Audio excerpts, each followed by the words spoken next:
सबको नमस्कार। कल 20 तारीख है और केंद्र सरकार के दिशा निर्देशों के अनुसार कल से उन क्षेत्रों में जहाँ पे कोरोना का असर कम है या कोरोना नहीं है, वहाँ पे लॉकडाउन के शर्तों में थोड़ी ढील दी जा सकती है। तो हम सब लोगों को बैठ के ये सोचना है कि कल से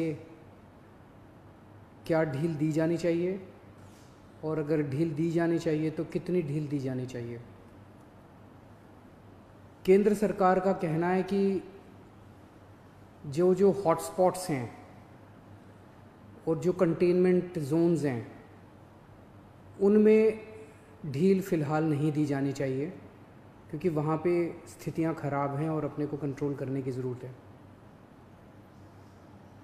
दिल्ली में 11 ज़िले हैं। दिल्ली के 11 ज़िले हॉटस्पॉट डिक्लेयर किए गए हैं।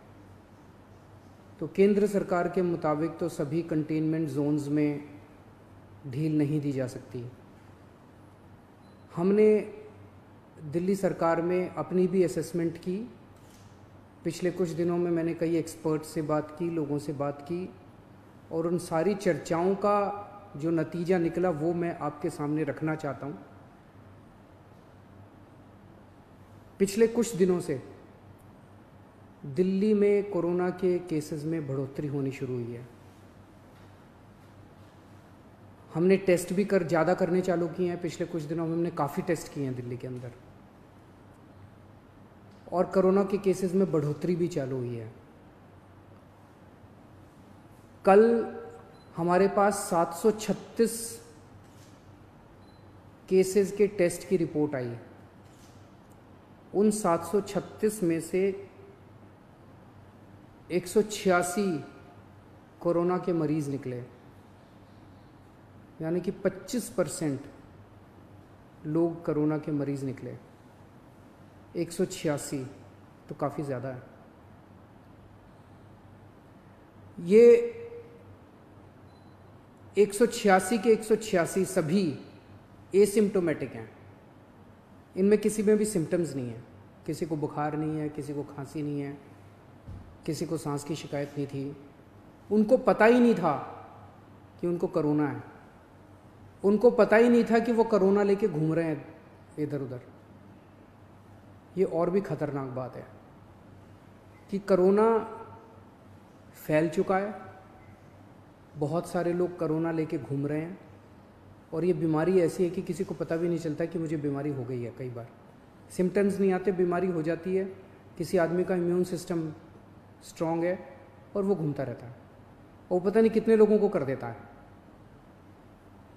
तो ये 186 लोग अपनी अपनी ज़िंदगी में घूम रहे थे। इनमें एक व्यक्ति से जब हमने बात की, उसने बताया जी मैं फलाने फलाने फूड सेंटर में, हम लोगों को खाना बांटते हैं ना, दिल्ली सरकार लोगों को खाना बांटती है, पका हुआ खाना रोज़ देते हैं हम, लंच और डिनर। वो कहता है जी मैं पिछले कुछ दिनों से रोज़ सरकार के फूड सेंटर में जाके खाना बंटवाने का काम कर रहा था। आप सोचो उसने वहाँ कितने लोगों को इन्फेक्ट कर दिया होगा।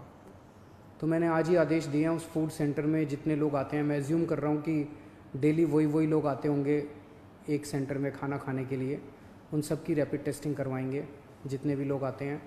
और दिल्ली में जितने भी हमारे फूड सेंटर्स हैं, उन सभी फूड सेंटर्स में खाना बांटने वाले सभी वॉलंटियर्स का और कर्मचारियों का हम रैपिड टेस्टिंग कराएंगे।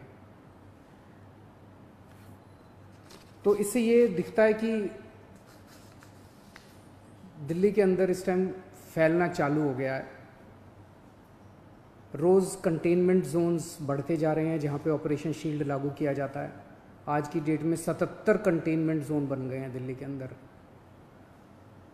हमने कंटेनमेंट जोन्स में रैंडम टेस्टिंग कराई थी। कहीं से 200 का सैंपल लिया, कहीं से 180 का सैंपल लिया, कहीं से, वहाँ पे रैंडम टेस्टिंग कराई थी।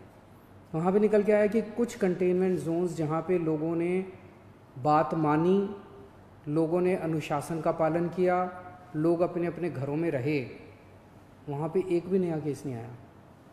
लेकिन जहाँ लोगों ने बात नहीं मानी और लोग गलियों में निकल आए, हम उस कंटेनमेंट जोन के अंदर किसी को नहीं आने देते, बाहर किसी को नहीं जाने देते, लेकिन अंदर लोग एक दूसरे के घर में जाते रहते हैं। लोग नहीं मानते, काफ़ी उनको मनाने की कोशिश की जाती है, सख्ती करने की कोशिश की जाती है, लेकिन कई जगह लोग नहीं मानते। जैसे मैंने कल आपको जहांगीरपुरी का उदाहरण दिया। जहांगीरपुरी की एक गली, उसके अंदर एक ही परिवार के कई सारे घर थे, चाचे मामे ताया ये सब। उनमें एक ही परिवार के 26 केस पॉजिटिव निकले, क्योंकि वो माने ही नहीं। कंटेनमेंट जोन होने के बावजूद वो एक दूसरे के घरों में जाते रहे। तो जहाँ जहाँ कंटेनमेंट जोन में लोगों ने बात मानी है, वहाँ एक भी नए केस नहीं मिले, और जहाँ लोगों ने बात नहीं मानी, वहाँ पे कुछ कंटेनमेंट जोन्स में कई नए केस निकल के आए हैं। तो एक चीज़ तो ये है कि दिल्ली में कोरोना तेजी से फैल रहा है, पर अभी स्थिति नियंत्रण के बाहर नहीं है, स्थिति नियंत्रण में है। स्थिति चिंताजनक है, पर घबराने की ज़रूरत नहीं है। अपने को सबको अनुशासन में रह के इसको कंट्रोल करने की ज़रूरत है। आज दिल्ली में टोटल 1893 केस हैं, मोटा मोटा 1900 मान लो, 1900 केस हैं। 1900 में से 26 आईसीयू में हैं और 6 वेंटिलेटर पे हैं। लगभग 43 लोगों की मौत हो चुकी है। 26 आईसीयू में है, 6 वेंटिलेटर पे हैं। आप सोच के देखो कि अगर लॉकडाउन नहीं होता तो क्या होता। दूसरे देशों का जो हाल है, भगवान ना करे अगर ऐसा अपने देश में होता, अगर लॉकडाउन ना होता, मान लो 3000 लोगों को आईसीयू की ज़रूरत पड़ जाती, मान लो 2-2.5 हज़ार लोगों को वेंटिलेटर की ज़रूरत पड़ जाती है, और ज़्यादा लोगों को। इतने तो आईसीयू ही नहीं थे, इतने तो वेंटिलेटर ही नहीं है। इटली में, स्पेन में, अमेरिका में यही देखने को मिल रहा है कि आईसीयू कम पड़ गए, वेंटिलेटर कम पड़ गए, अस्पताल की व्यवस्थाएं कम पड़ गई। सड़कों के ऊपर, अस्पताल के बाहर लोग पड़े हुए हैं जिनको इलाज नहीं मिल पा रहा। अगर लॉकडाउन नहीं होता तो स्थिति ऐसी हो सकती थी। लॉकडाउन की वजह से केसेस कम हैं फिलहाल। आज दिल्ली में पूरे देश की 2% जनसंख्या रहती है, लेकिन पूरे देश के जितने कोरोना के मामले हैं उसका 12% मामले कोरोना के दिल्ली में हैं। क्यों? दिल्ली देश की राजधानी है, इसीलिए दिल्ली को कोरोना की सबसे मुश्किल लड़ाई इस टाइम दिल्ली लड़ रही है। पिछले 2-2.5 महीने के अंदर विदेशों से जितने लोग आए वही लेके आए कोरोना विदेशों से, अपने देश में तो था नहीं।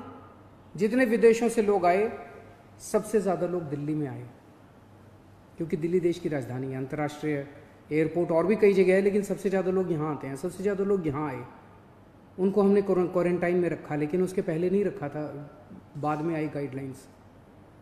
तो सबसे ज़्यादा मार दिल्ली को बर्दाश्त करनी पड़ी।